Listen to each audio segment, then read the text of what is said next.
The late author Cormac McCarthy saw many of his novels get adapted onto the big screen. All the Pretty Horses, A Child of God, The Road, No Country for Old Men, and several others became movies with varying degrees of success at the box office. However, there is one outlier, and that is his 1985 anti Western novel, Blood Meridian. 'Cause I've been living life right like I could just die any minute. Going for a ride down the side. Hi, everyone. My name is Jacob Berry. Welcome to the Studio Jake vidcast, where I talk about all things pop culture. Be sure to like, share, subscribe, and if you're watching on YouTube, ring that little bell so you get notifications when I post a new vidcast, and consider becoming a channel member.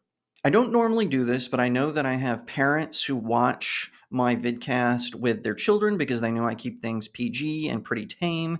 However, as tame as I'm going to try to make it, the subject matter of many of Cormac McCarthy's books are very dark, and that is especially true of Blood Meridian. So I just want to give a content warning. Parents, you may want to listen to this with headphones. Like I said, many of Cormac McCarthy's books have been adapted into film, and it is kind of odd because had I not become an author myself, I would not have picked up any of McCarthy's works. I prefer my stories to be a solid, there's a hero, there's a villain, there's good versus evil, there's an outcome that even if it's not the outcome I want, I know how we got there, and I'm happy for that. I like the he said, he replied, she said, he answered, all of that. That is something that I really appreciate in the novels that I read. McCarthy subverts all of that. His stories are very dark. They're almost dark fables about just humanity and how sometimes humanity caves to its baser, more primal instincts as opposed to our enlightened selves. And none of that is more true of Blood Meridian. Now, it's very interesting because since the book came out and it was a highly successful book, Blood Meridian, or The Evening Redness in the West, as its full title is, people immediately saw its potential for film. And people such as Ridley Scott, James Franco, and several others have wanted to get an adaptation going. McCarthy himself, up until his death, was very supportive of this idea. And even as close as 2023, New Regency wanted to do a film adaptation of it. But they've all crumbled. Even this New Regency, who recently bought the rights of the novel, they seem to have stalled as well. The novel adaptation always gets stuck in pre-production or even in the writing stage. How does this keep happening? Many people have said it is because the movie is simply unfilmable. Now, what does that mean? Essentially, the book is unfilmable because of its dark content, many have said. This is a book that Cormac McCarthy wrote as sort of an answer in an era where Westerns were very popular. Now, there's this common trope that even modern critics get wrong about the Western craze, that they're all the same, they all end the same. The man with the white hat and on the white horse beats the man with the black hat on a black horse in some sort of high noon showdown. And like I said, I've watched probably hundreds of Westerns in my lifetime, and I can say that's not the case. Many Westerns have their own stories, they're just told in the Old West. Now, because of this trope, though, there's a new sort of way to tell of Western that became very subversive, and that is what some people call the anti Western. And it sort of takes out the tough guy is going to beat the less tough bad guy. He's going to take out all of his men. He's going to use his wits and his humor, and he's gruff and he's tough, but he's still going to get the sweet girl at the end. They wanted to just throw all that away. And you might even seen a few of them. A lot of examples include High Plains Drifter or Unforgiven or True Grit, the original one, and several others like that. They just subverted those tropes.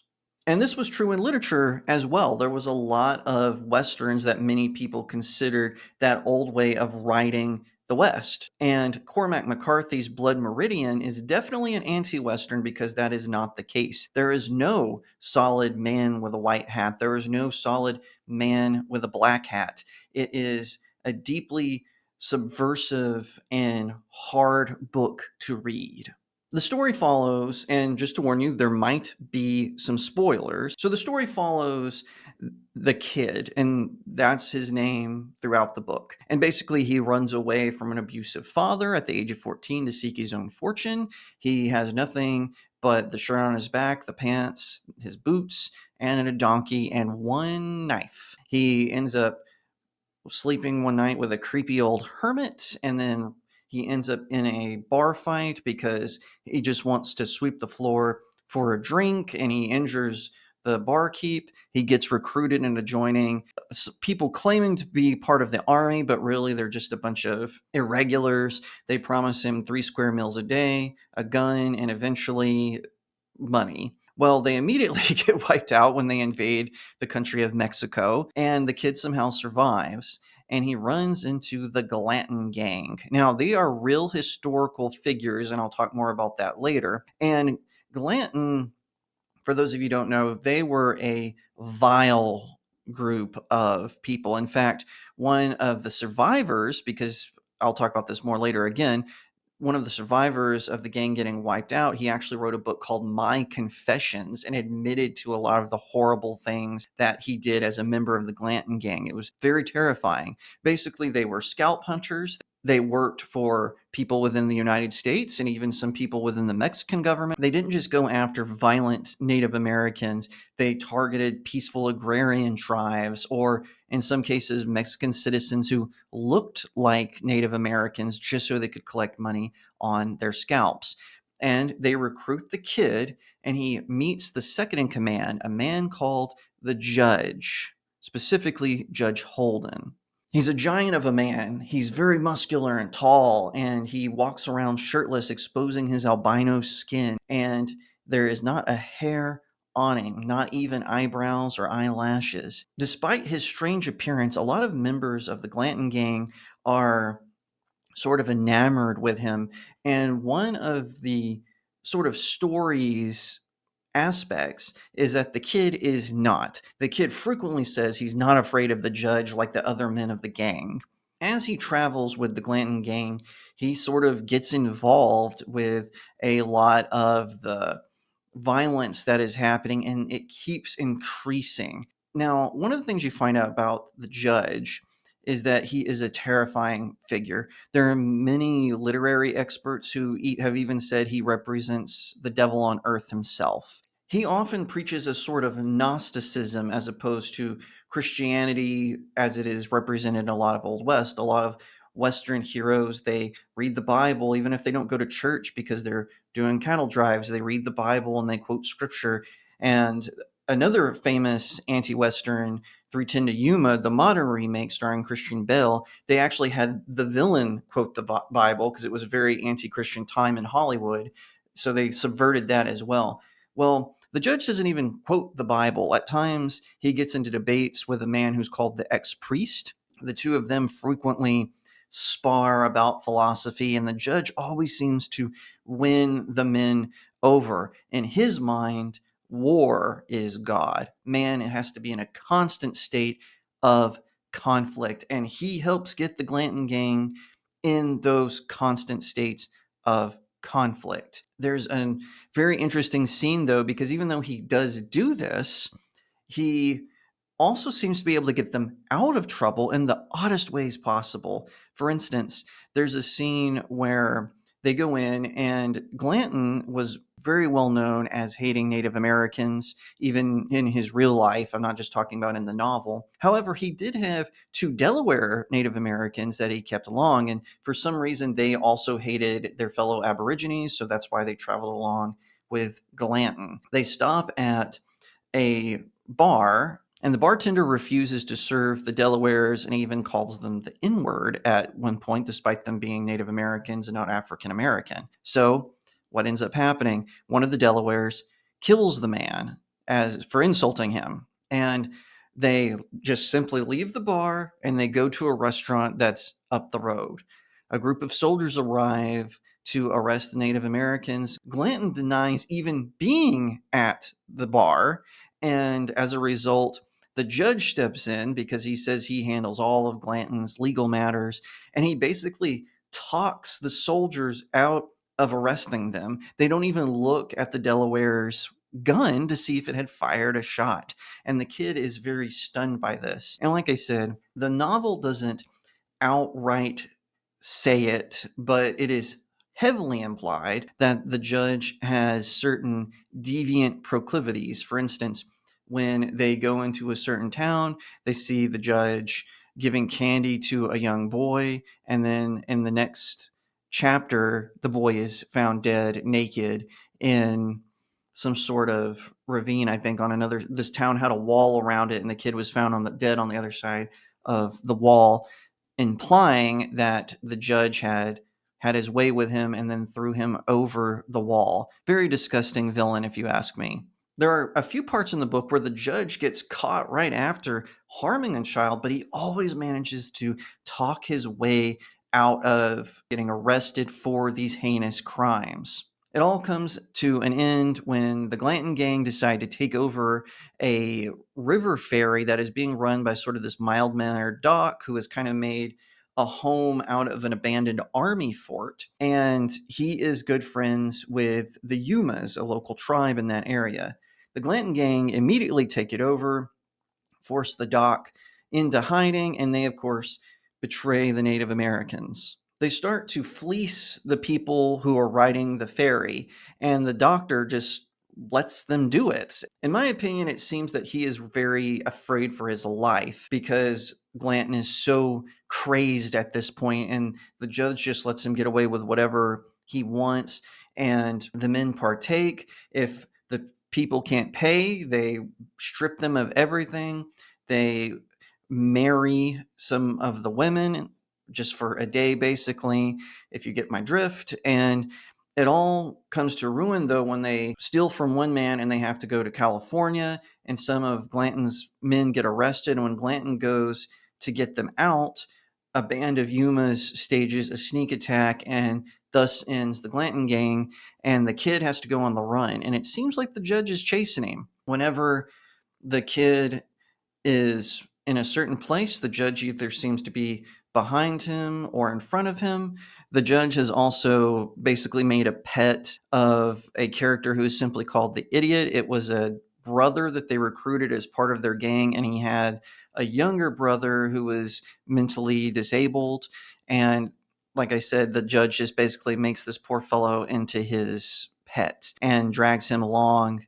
Well, the kid eventually gets arrested, and the judge comes in, and it's kind of implied that the kid doesn't know how he got into his cell, basically.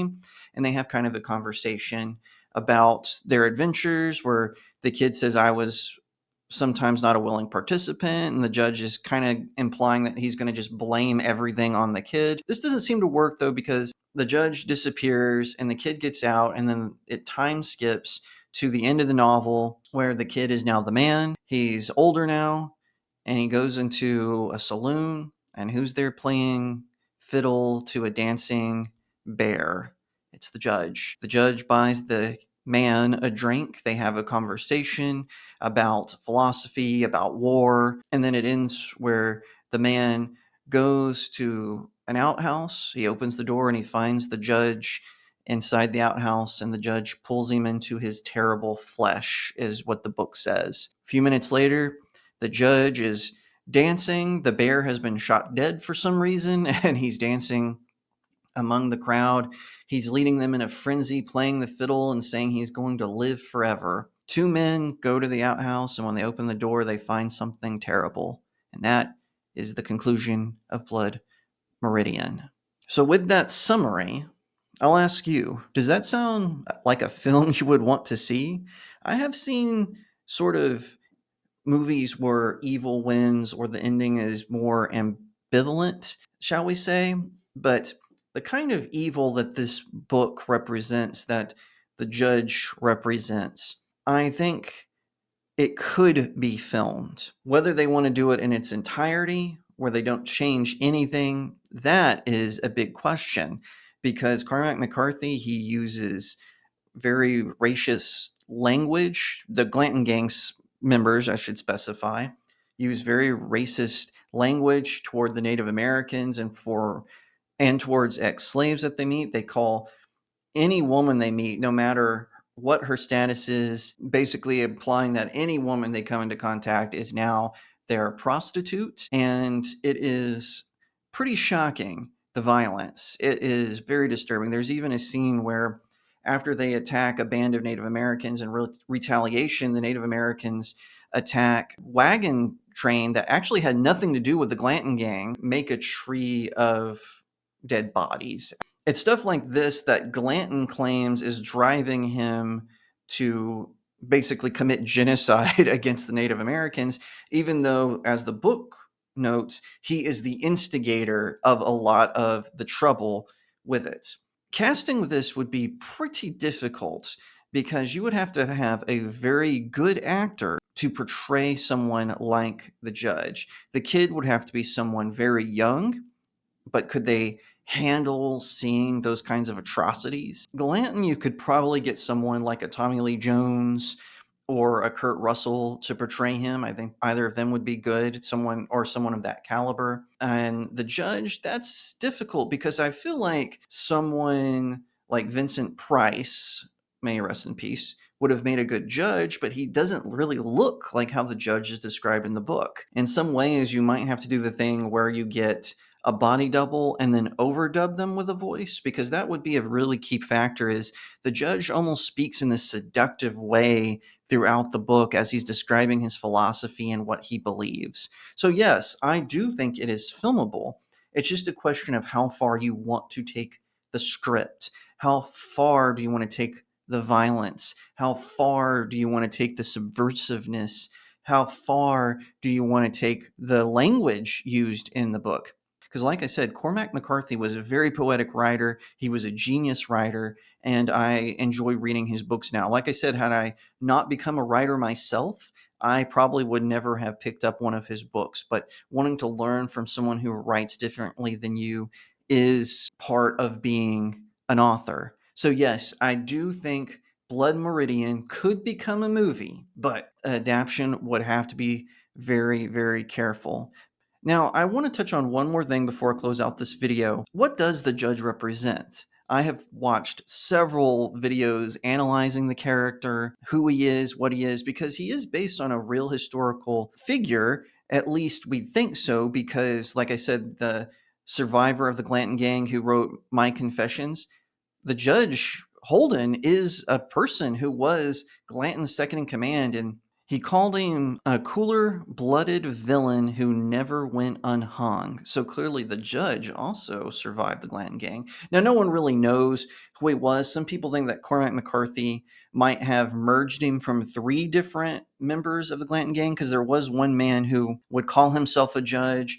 What he was a judge of, no one really knows. One of them was a man who committed very vile acts and was never brought to justice for it. And there was one man who would use the pseudonym Holden when he would forge things. So he was a real historical figure, but what does he mean in the book? If I can be honest, I don't think he represents the devil or some sort of mythological being of some kind, and I don't think he represents Gnosticism, even though he sort of preaches Gnosticism. I think Judge Holden is just a man who has bought into his own legend. He's a man who has seen so much war, and instead of being horrified from it, he is celebratory in it. The lack of hair on his body that doesn't seem to grow back, it seems to be, to me, that he has witnessed flame explosions and whatnot. Those things burn off your hair when you're in war, right? So I think that is what he is. He is a man who, instead of being horrified by what he has seen, the violence that has occurred in front of him, he has reveled in it, because in some ways it's made him stronger, right? He's 7 foot tall, he's giant, and he's muscular, and he can't seem to get, and he always wants to conquer the weak. That's why children always seem to disappear around him. That's why he takes a pet of the idiot, having a human being as a pet. And he's a man who's bought into his own PR, basically. So he wanders around the West, seeming as some sort of spectral figure who embodies the kid's fears. That is why the kid is resistant. The kid doesn't want to fear him. He says all throughout the novel, I don't fear the judge, because the judge represents everything he does fear, everything the kid does not want to become. So that's my take on it. Feel free to agree or disagree. Just me as a writer, when I read Cormac McCarthy's works, I always have some sort of impression, and that is the impression I got of the judge. But I would love to hear what you think. Let me know in the comments. How do you see the judge? How do you read Blood Meridian? Have you read Blood Meridian? Do you agree with me that it can be made into a film, or disagree? I would love to hear your thoughts in the comment section below. Once again, thank you so much for watching.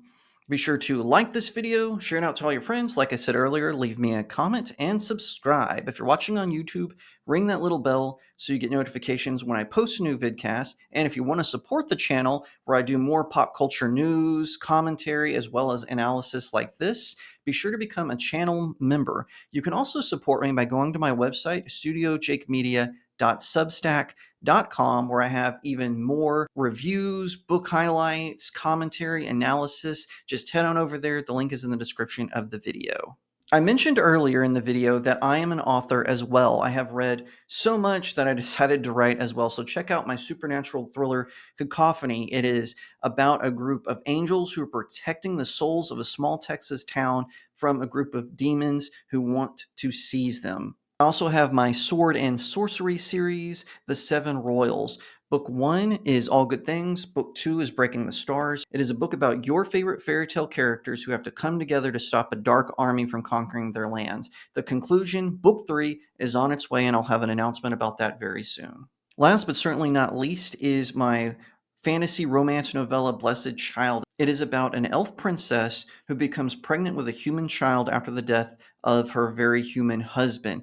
It is soon becoming clear that her kingdom is not okay with this, so her father, the king of the elves, hires a disgraced knight who is on the path of redemption to be her bodyguard. The two form an unlikely friendship as they navigate the turmoil around them. It is about courage under fire. It is life-affirming, and I think you will like it. Be sure to pick up one or all 4 at Amazon.com. Leave me a 5-star review. It really helps out indie creators like myself. And if you want to find out more about my works or read some of my short stories, head on over to my locals community. That's StudioJakeMedia.locals.com, where you can find out even more about my works. Once again, thank you so much for watching, and I'll see you next time right here on Studio Jake. 'Cause I've been living life right like I